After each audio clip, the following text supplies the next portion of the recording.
The great forest was quiet. It was a silence born not of peace, but of strain. A long, hard sun had bleached the vibrant greens to a tired, dusty shade. The earth itself, once soft and yielding, was now cracked and hard, like ancient pottery left too long in a kiln.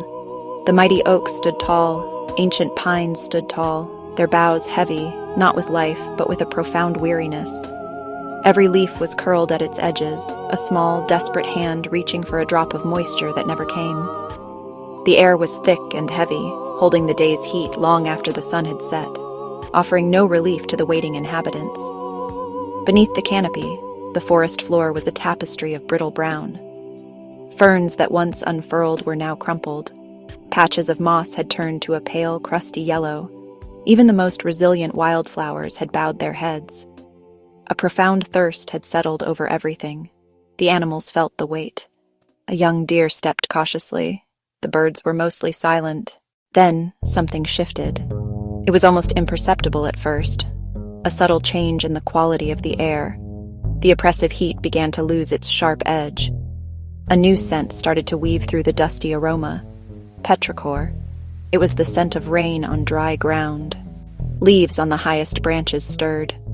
A deep, collective sigh seemed to pass through the woods. The sky, painted with silver, then charcoal. Not angry, but heavy with life-giving moisture. The light became soft and diffuse, creating a sense of calm anticipation. A wind of change moved through the trees. It cooled the cracked earth and stirred the birds. A robin tilted its head and let out a hopeful note. Squirrels sniffed the moist air.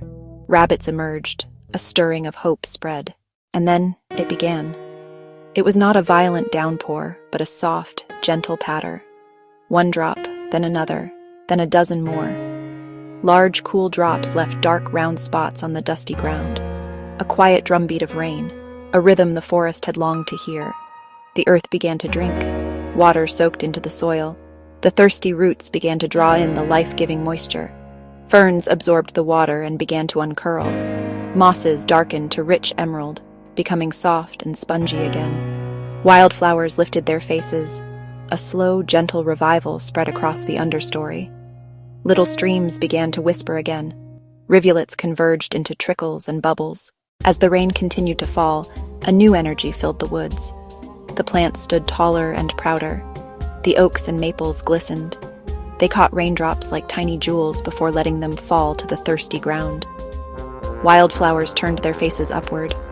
Birds, feathers clean, began to sing. Tentative at first, then stronger. They flitted between branches.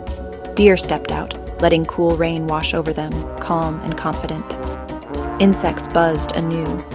Earthworms moved through softened soil, aerating and enriching the ground. A toad hopped in a puddle. Squirrels chased across wet trunks. The forest felt united in celebration. The air was clean and fresh. The oppressive weight of drought had been replaced by lightness and vitality. The gentle rain, the happy songs, and the soft rustle of hydrated leaves blended into a beautiful harmony, a world made whole again. This story of the forest is simple yet profound. It reminds us of the resilience of the natural world.